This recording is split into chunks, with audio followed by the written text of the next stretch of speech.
Despite the promises of democratic socialists, make America great again diehards, and all proponents of government, the government is not your savior. It is not your guardian. Government is violence, and you need only look to the continual instances of brutality on the part of government agents to see that. Police officers who routinely beat and kill people over minor violations, the slightest displays of disrespect, failing to cower to their authority, or simply because they're trigger happy, even when their victims haven't done anything wrong. Look to the troops who commit war crimes for the state, killing innumerable civilians in endless wars. There are millions of Americans who might be triggered by this blunt reality, claiming such actions are justified or at the very least uncommon. It's only bad apples who do this, they assure us. While I don't dispute the good intentions of numerous people who sign up to be cops and soldiers, extreme and shockingly common examples of the brutality many commit are not the reason why government is violence. In fact, the only thing that makes government government is violence. Good cop, good soldier, bad soldier, every single one of them is perceived to have the authority to use violence against individuals if they do not submit to the rules the government dictates. Whether those rules are crafted by a dictator, a monarch, or a body of people claiming to represent other people, no matter how many times they prove that's not their priority, despite insisting we are the government. Even if we did live in a land of unicorns and rainbows where politicians actually represented their constituents, the fact would still remain that in order to enforce their laws, violence or the threat of it to coerce compliance is what defines the state, and this is unique to government. A food company or any other, no matter how vile or corrupt, cannot force you to purchase their products. And if they can push you into supporting them, it's usually because they've commanded influence over or colluded with the state to grow their power. Government is the only entity morally entitled to use violence without being condemned, writing down laws on paper and employing enforcers to make sure we all submit. If you kill someone, you're rightly deemed a murderer. If a cop or soldier does it, true believers in government will defend it, if not glorify it, as a righteous action to defend your freedom. If you steal from someone, you're rightly called a thief. When the government does it, it's called taxation and the price you pay to live in a civilized society, even if underpinning that so-called civilization is the threat of violence. Don't believe me? Think taxation is voluntary via the social contract and doesn't require violence? Let's entertain the IRS and apply the same for parking tickets, traffic violations, and vehicle registration fees. If you don't pay the amount the government gang demands, even as you fund their paycheck, the government can seize your property if it wants. It can threaten to throw you in prison. What happens if you resist their attempts to throw you in a cage? The government can use violence against you, and it'll be considered legitimate and well within their rights. Even the government's democratic socialists prop up as utopian examples of peace and equality are underpinned by this characteristic violence. Even in Denmark, for example, the land of universal healthcare and social programs, the state asserts its authority to throw you in a cage for not complying. Now, you might snap back that the government rarely actually does this, yet they still do it, and it's not just that it happens regardless of frequency, but that these institutions of power and the people who work for them insist it's their authority to do so if they deem it justified. No one seems to be able to explain how human beings who take on special titles and wear costumes and uniforms, proclaiming to work for the government, get this authority, this right to commit acts of theft and violence, that we, the individuals they claim to represent, do not have. How do you delegate a right you don't have to another human being? How do you project yourself to be the government when the government is a ruling class with special authority you don't have, and through that delusion, assert your right, through majority rule elections, to have masters you like make decisions for other people, and force them to comply, even if they don't consent, and even if they aren't hurting anyone or violating anyone's rights with their so-called criminal behavior? If you must, you can defend this violence and claim it's necessary. Though if people are so stupid and savage as to need to be governed by violence, giving people control over others or letting the masses choose people to be in charge of them seems like a stupid idea, and it shows throughout history. Claim the violence is justified all you want, but you can't claim the government doesn't derive its authority from violence, that it's characterized by violence, and that you're willing to accept that this is the only possible way to organize society because this is all the government has ever led us to believe. Or apply consistency to this dangerous double standard and realize no one in government has power and authority over you or anyone else, and free your mind from the mental slavery of blind subservience in favor of respecting the rights of others and yourself. How do we know what rights are? Part of knowing rights is understand that natural law, the difference between right and wrong, always holds true regardless of a population's belief system. Like natural law being in effect, the difference between right and wrong are not dependent on anybody's belief. They are eternal truths that need to be understood. So this means it does not matter how many people agree that a wrong can be turned into a right or that a right can be turned into a wrong. Such things can never be done in reality. We can believe we can do that and act like that, but in reality it cannot actually be done. A right forever remains a right, a wrong forever remains a wrong. people can only believe that they can claim such reversals and that this will magically make it so. Unfortunately, most human beings erroneously believe that it is morally possible for them to create and delegate rights, quote unquote, which do not exist, or to take away actual rights from people which do exist. They believe we can do that. So when in doubt as to whether an action is or is not in harmony with natural law, the visualization exercise that I always ask people to do is to imagine a scenario of a planet, a world, where there is only two people, where only two people exist on an entire planet, okay?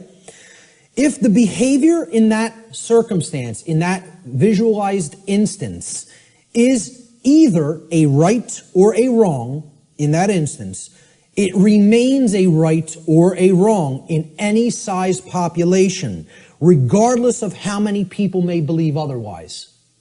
Okay? So if a right is a right for one person to do toward another, okay, or if it's a wrong, the action is a wrong for one person to take toward another, population is irrelevant. People will say, well, yeah, if there was a couple of people, that would be okay, but if in a world of 7 billion people, we can't let people do that. Well, this has nothing to do with what right and wrong is. You know, as if they're changeable. Let's look at this scenario. So there's our world, and there's two people, okay? Two well-groomed businessmen. And they're, you know, we're going to look at it at an instance. Let's look at taxation, the concept of taxation. Is taxation of any kind a right or a wrong? Is it morally acceptable and justifiable, or is it something that is actually a wrong? So let's look at what taxation really is. And again, we're not going to euphemize. We're going to talk about it straight on. So here's what taxation is. It's not what I believe it is. I'm getting down to the heart of the matter and describing what it actually is. Taxation is the claim that a specific group of people who call themselves government have been given a, quote, right. They've been delegated a right. Okay? We've written down a law, and we say this people calling themselves the government and the IRS have a right to do this particular action, this activity, okay? This behavior. They've been given a right to confiscate, unwillingly, I might add, an arbitrarily chosen percentage of the product of another individual's labor. Now let me just start with this, right? If you ask anybody, how many are you going to voluntarily pay more taxes? Nobody will raise their hand. And you say, why not? Well, because I could barely afford to pay the ones I'm paying now, and I don't want to volunteer any more money toward that endeavor. Quite frankly, I want my resources for myself to use as I see fit voluntarily. But if the government then said, well, your taxes are going up by 5%, how many people would pay them? Most people would. Because subconsciously or consciously, they recognize they're under coercion. They're actually under duress. They're being told that if they don't give this at the command of the people who are confiscating it, that some form of violence will be conducted upon them, whether through the form of fining them and saying we're going to take more of your resources, whether by saying we're going to throw you in a cage and make you stay there for as long as we say you need to stay there, okay? Or by actually conducting actual physical harm upon them. So, again, we're saying that this quote-unquote right is given to individuals who call themselves government, and then they have the right to confiscate this arbitrarily chosen percentage of the product of another individual's labor. Because that's what money is, okay? Or that's what, you know, whatever we make through what we work, that's the product of our labor. We work and then we get compensated for it. So that's an exchange for labor that we have done. That's our property, because we gave labor in return for that. So this is done whether or not the other agrees to share that product voluntarily. It's not a voluntary process. Coercion is involved. Taxation is enforced by the threat of violence, which is behavior that will result in bodily harm, or imprisonment, which is the taking away of physical freedom of movement, if those from whom the product is being seized attempt to resist this confiscation. This practice is always, quote, justified, and the word justify actually breaks down etymologically. The word justify means to create a right. That's what justify actually means. Jus in Latin means right or law, And then facere means to create or to make. So to justify means to create right, to make a right up and conjure it into existence. So it's always justified or made into a right, quote unquote, by those who claim that such a practice is necessary and required to, quote unquote, uphold the common good. This is the justification offered for the seizure of the product of people's labor involuntarily. Now, if we are honest with ourselves, if we define the concept of slavery, and I think this is a good definition for slavery, would it be fair to say slavery is the involuntary confiscation of 100% of the product of the labor of another human being? That be a fair definition? You're saying you're working, I'm going to take whatever you generate as a result of that work that you're doing. It doesn't belong to you. The product of your labor doesn't belong to you. All of it belongs to me. So you work for me. I take everything that you have been able to amass or create through the labor that you have done. I think everybody here would agree that's slavery. That's as good as a definition of slavery as you're probably going to get. I mean, we can come up with some other definitions that involve coercion and physically shackling and keeping people. But if we really are honest with ourselves, what is the purpose of slavery to begin with is to make others work for free and then take all of the product of the labor. That's what slavery was conducted for. Okay? So, if we're defining slavery as the involuntary confiscation of 100% of the product of the labor of another human being, we should be able to clearly see that there is no magical percentage to which we could lower this number that would no longer make it slavery. So I ask people, if the person who's saying I'm going to confiscate 100% of your labor and keep it for myself would say, well, I'm going to take 75%. I'll take 3/4. You can keep 1/4 of what you've created. Would that no longer constitute slavery? And I don't care what you say I'm going to use the 75% for. Okay? If you're telling somebody you have no choice, 75% of your labor belongs to me, would that no longer be slavery just because they allow them to keep 25? Okay, let's lower it to 50. Is it still slavery? Okay. Well, what percentage could it possibly be lowered to for it not to be slavery anymore? Only 0. There is no percentage that it could be lowered to for it not to constitute slavery. And again, if we're being honest with ourselves, many people want to justify this in many ways by saying, oh, it's used for services, services which someone doesn't have a right to refuse. You know, I tell people, hey, if I said to you, I'm a computer technician. You own a computer? Okay, I'm now your computer technician. You're not allowed to refuse my services. Just think about that for a moment. You may not refuse that I am now providing the service for your computer to keep it in good shape. Okay? First of all, what have I just taken from that gentleman? Right to choose. Free will. Right there, that's slavery.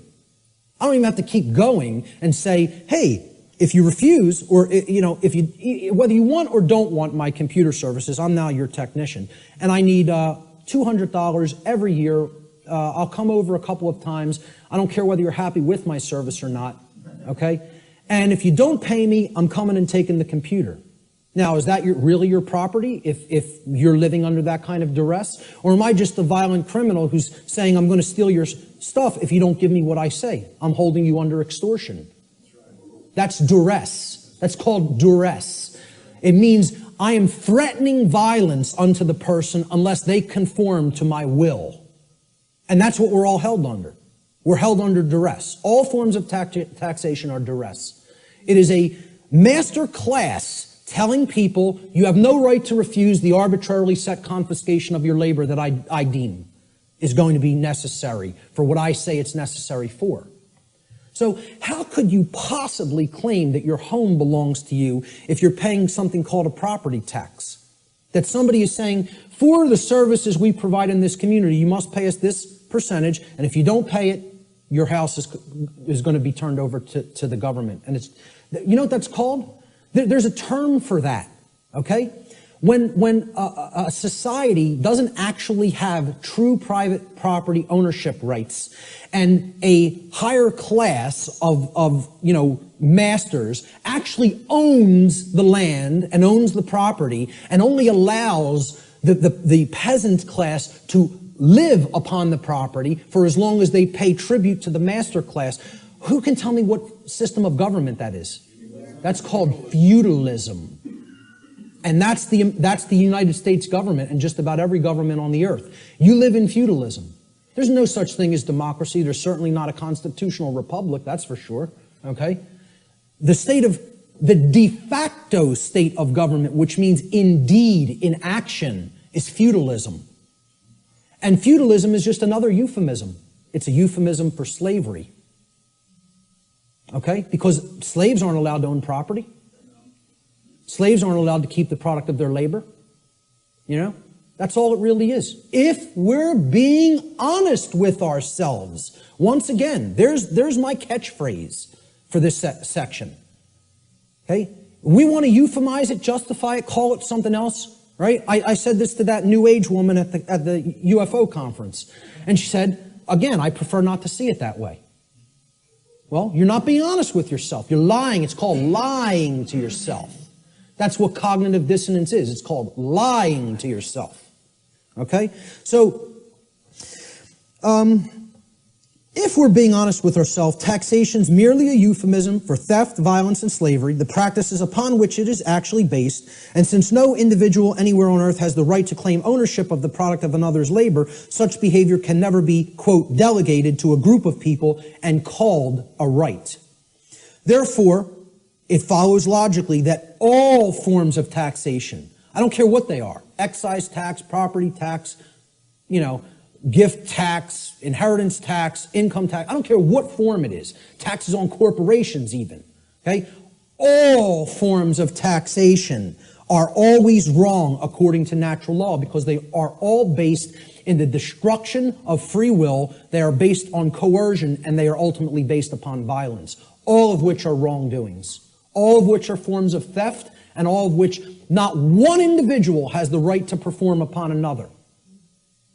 And this is what people want to justify and believe can be magically turned into a right, just because they want to euphemize it and call it taxation.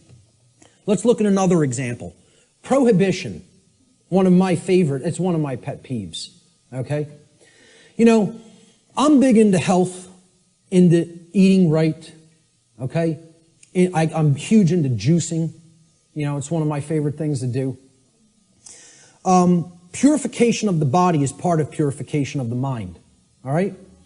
But I'm going to tell you, I'm 100% for anybody being allowed to put anything into their body because they own their body.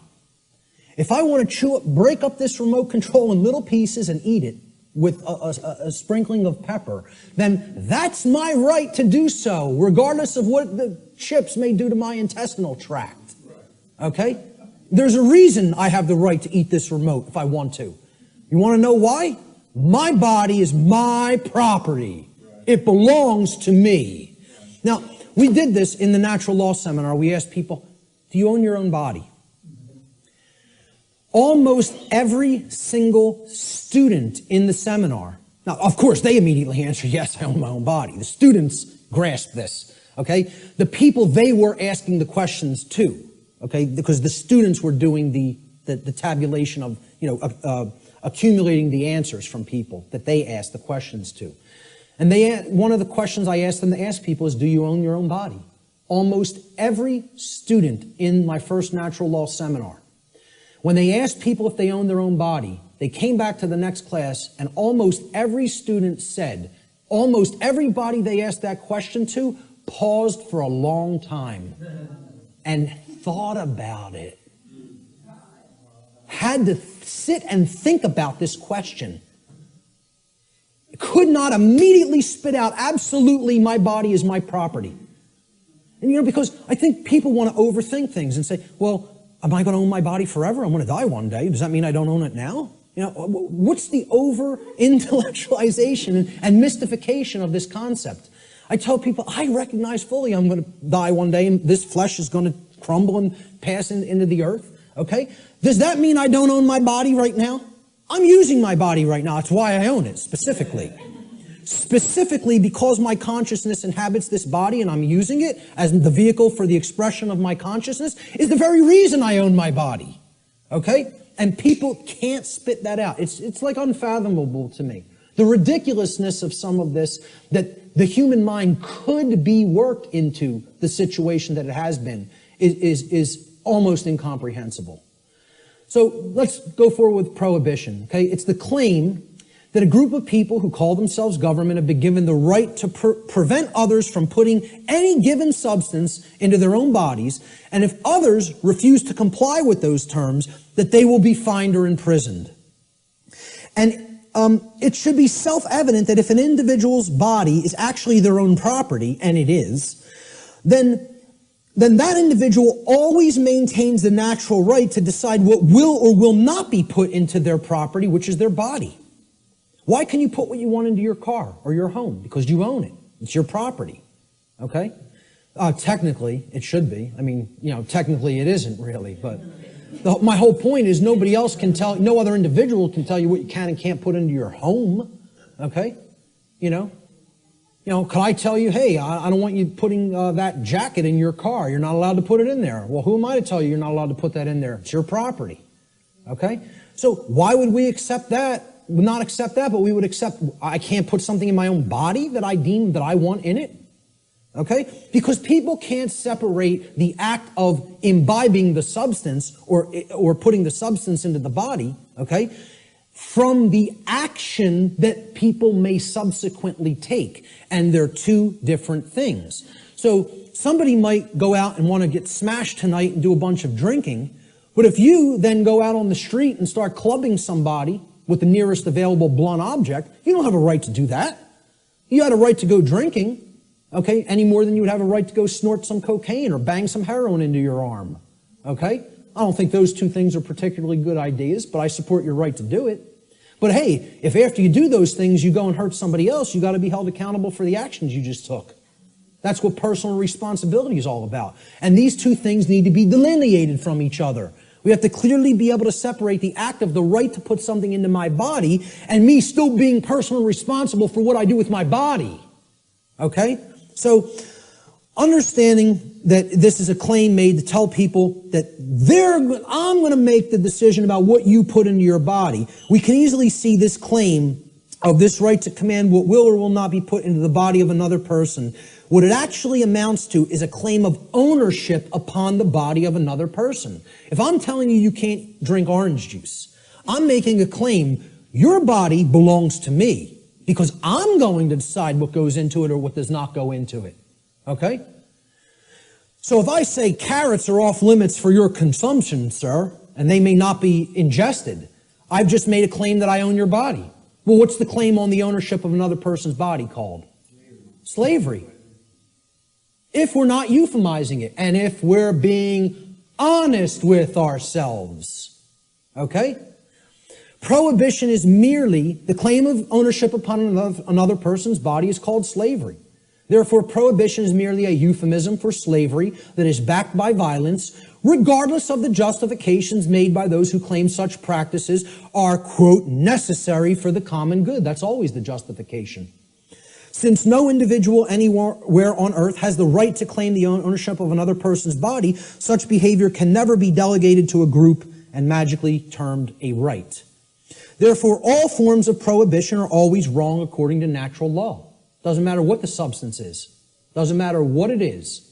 How destructive it may be to the body or brain. Look, if I want to go under my sink, take some cleaning supplies and make a nice cocktail with some lye and some roach poison and some rat poison, stir it up in a water solution and go glug, glug, glug, glug, glug. That's my right. Want to know why? Because I own my body. I own my consciousness and my body, period, the end. So if I want to do that, that's my right to do so.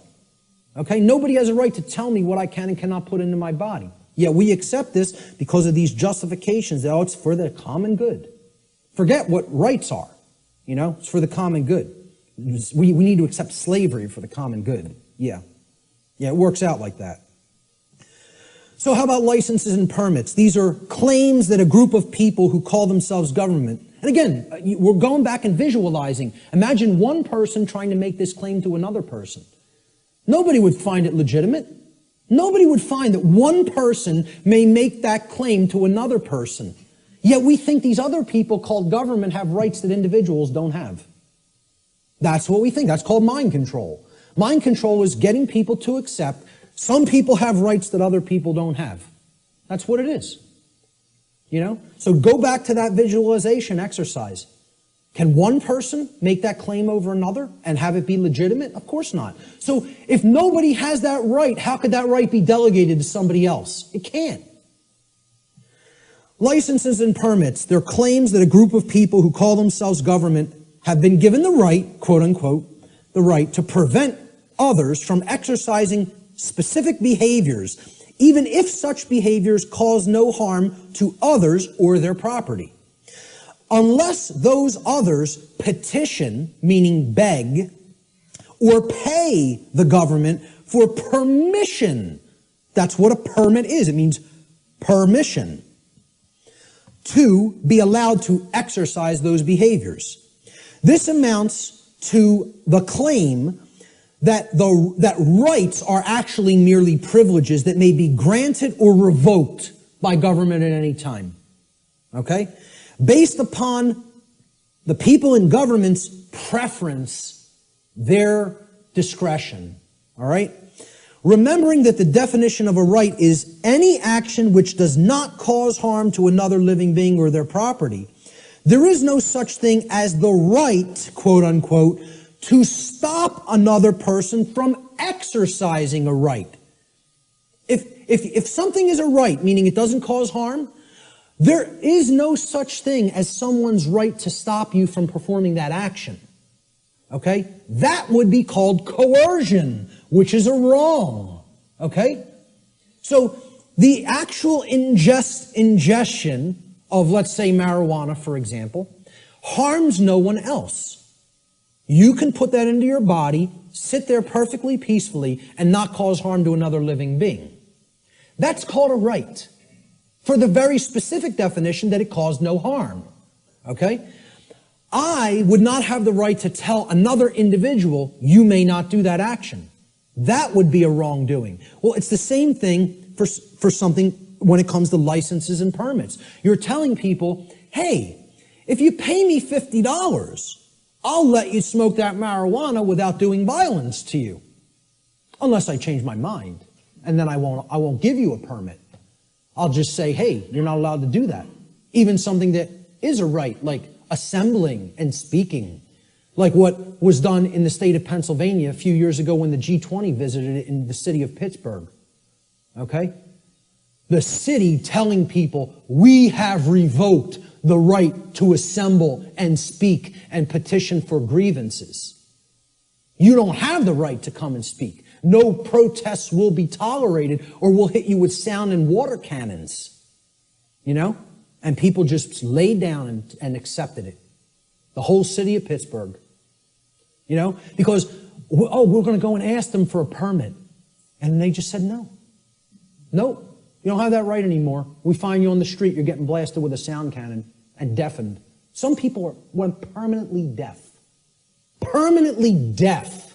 Lost their hearing from what happened in Pittsburgh, Pennsylvania.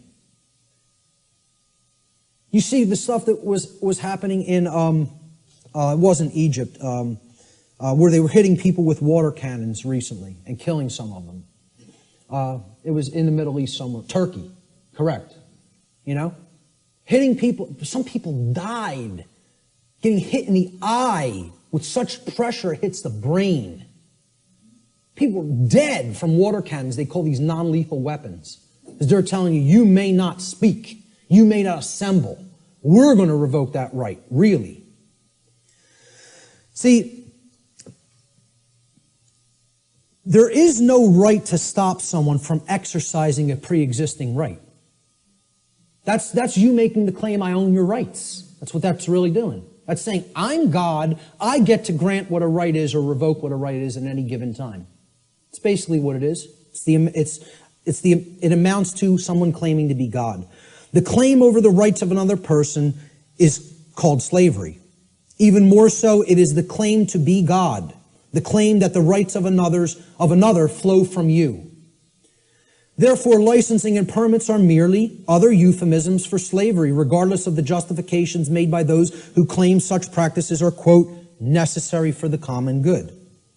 Since no individual anywhere on earth, no single individual, has the right to claim the ownership of another person's rights, such behavior can never be delegated to a group and magically called a right.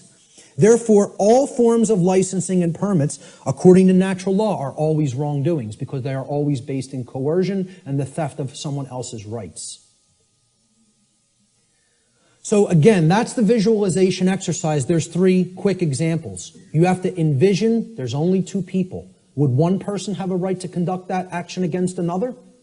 If the answer is no, the right cannot be, there's no such thing as calling it a right and delegating it to other people and telling them now you're allowed to perform that behavior. It's always a wrongdoing. But people, because of this idea, this mind control called government, want to believe that that right exists, that we can delegate something that is a wrongdoing. Are you for gun control? Yeah. Who should control the guns?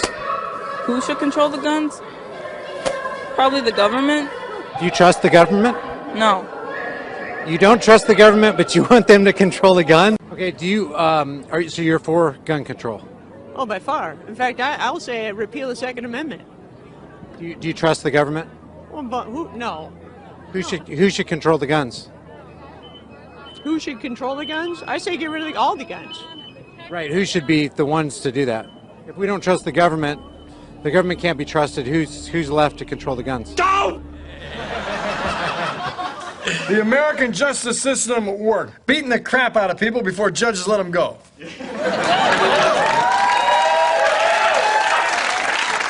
Almost makes me want to pay taxes. But whether the Constitution really be one thing or another, this much is certain, that it is either authorized such a government as we have had, or has been powerless to prevent it. In either case, it is unfit to exist.